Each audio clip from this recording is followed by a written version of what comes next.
अस्सलामु अलैकुम नहमदुहु व नुसल्ली अला रसूलिल करीम। नाज़रीन किराम, आज हम जिस सिलसिले में गुफ्तगू करने के लिए आपके सामने बैठे हैं उसमें दो हज़रात हमारे जो खुसूसी तौर पे यहाँ तशरीफ़ लाए हैं। एक तो हमारे मौलाना मुफ्ती मुग़नी साहब है और हमारे दूसरे जो है मौलाना मुफ्ती ग़ियास साहब रहमानी हैं। और मालूम हुआ है कि अभी नैयर साहब भी कुछ देर में पहुंचने वाले हैं। आज जो हमारे सामने दो तीन अहम बातें हैं वो आपके सामने रख देता हूं।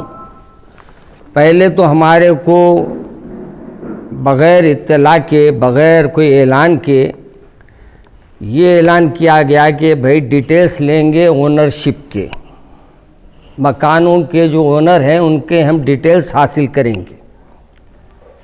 खैर, ये डिटेल्स हासिल करने में हमको भी कोई एतराज़ नहीं है, लेकिन इसमें कुछ एतराज़ात की भी ज़रूरत है।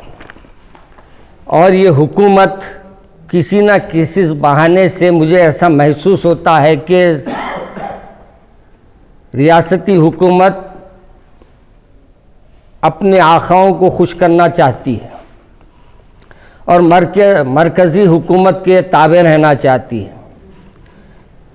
चुनांचे इसमें जो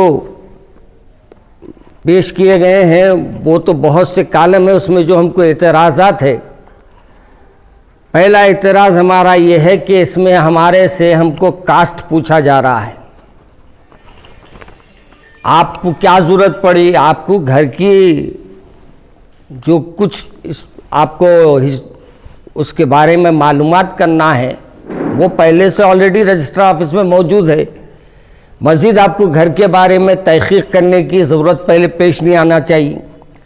और फिर दूसरी बात यह है कि जब तेलंगाना बन रहा था तो सर्वे हुआ था, उस सर्वे में भी पूरे तेलंगाना के लोगों को शामिल किया गया था और तेलंगाना के लोगों का उसमें नाम लिखा गया था, बाज़ाब्ता नाम दर्ज हुआ था। अब यहाँ ये मज़ाहिब के नाम पर और ये कास्ट के नाम पर इसमें इजाफ़ा करना ये मानाक़ेज़ है। इसी तरीके से इसमें दूसरी एक जो ये हरकत की गई है उसमें आधार कार्ड नंबर मांग रहे हैं। आधार कार्ड नंबर की मैं जहाँ तक मेरे मालूमात है, मुझे ये इल्म है कि आधार कार्ड नंबर आपको देने की ज़रूरत नहीं है। आधार कार्ड से आप क्या साबित करना चाहते हैं, और आपके पास आधार कार्ड के पूरे चीज़ें मौजूद है। आप मकान नंबर से आधार कार्ड निकाल सकते हैं और ये आधार कार्ड का लिखना भी हमारी समझ से बाहर है। इसी तरीके से अब यहाँ और आगे बढ़िए आप, तो आपको ये भी पूछा जा रहा है कि आपकी फैमिली में कितने लोग हैं। फैमिली से आपका क्या ताल्लुक़ है। जब घर के ओनर का नाम आपके पास आ रहा है तो आपको क्या ज़रूरत पड़ी कि पूरे घर की, पूरे फैमिली का आप नाम लिखे, आधार कार्ड नंबर मांगे और फ़ोन नंबर उनका ले। क्या आप हमारा घर का पूरा हमारा शिजरा बना रहे हैं या क्या कर रहे हैं हमारी हुकूमत वाले, समझ से बाहर है मेरी। इसी तरीके से फिर आगे उन्होंने हमारे से ये भी कहा है कि पासपोर्ट नंबर दीजिए, या नहीं तो आपके बैंक अकाउंट का नंबर दीजिए। क्या आप इन्हों पैसे भेजने वाले हैं? जैसे हमारे मोदी साहब ने ऐलान किया था 15 लाख डालने वाले हैं, तो क्या इन्हों भी 15 लाख डालने वाले हैं? अगर डालने वाले हैं तो अपना नाम देंगे ज़रूर, अपना अकाउंट भी देंगे, नंबर।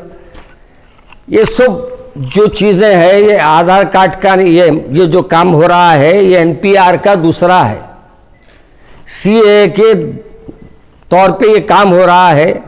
कान सीधा नहीं पकड़े, उन हाथ को अपने पूरे तरीके से हमको बेवकूफ़ बना रहे हैं।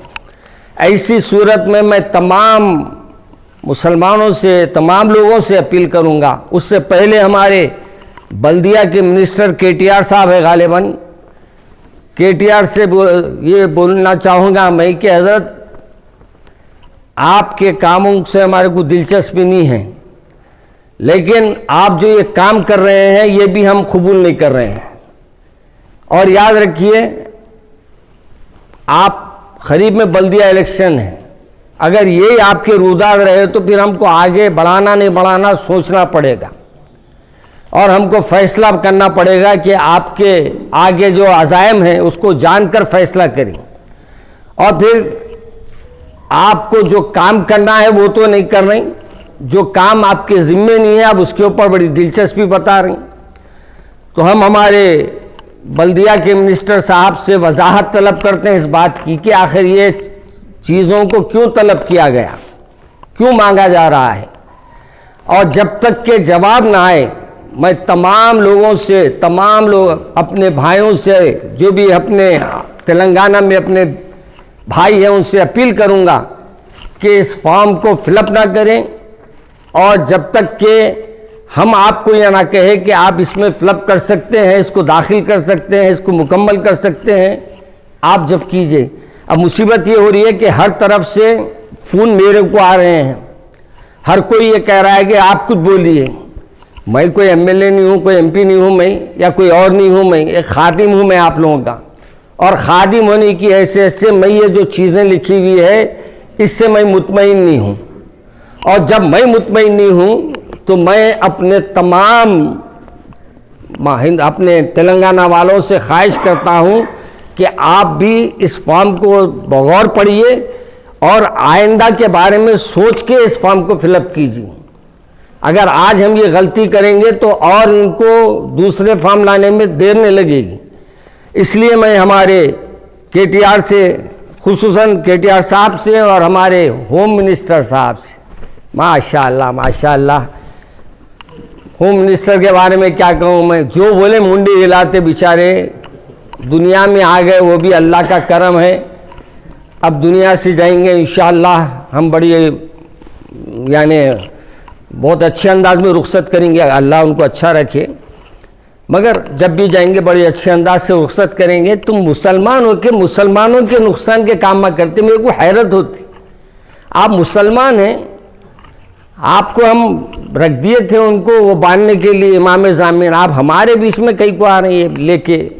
और अगर आपको ऐसी चीज़ें मालूम होते हैं तो आप खुद भी ये कोशिश करना कि ये जो ऐसे मुसलमानों को तकालीफ हो और मुसलमानों के लिए मसाइल पैदा हो, ऐसी चीज़ों से एहतियात करें ताकि आइंदा हमारे लिए भी और हमारे आने वाली नस्लों के लिए भी कोई परेशानी का मामला ना पेश आए। मैं आप तमाम के ज़रिए लोगों तक ये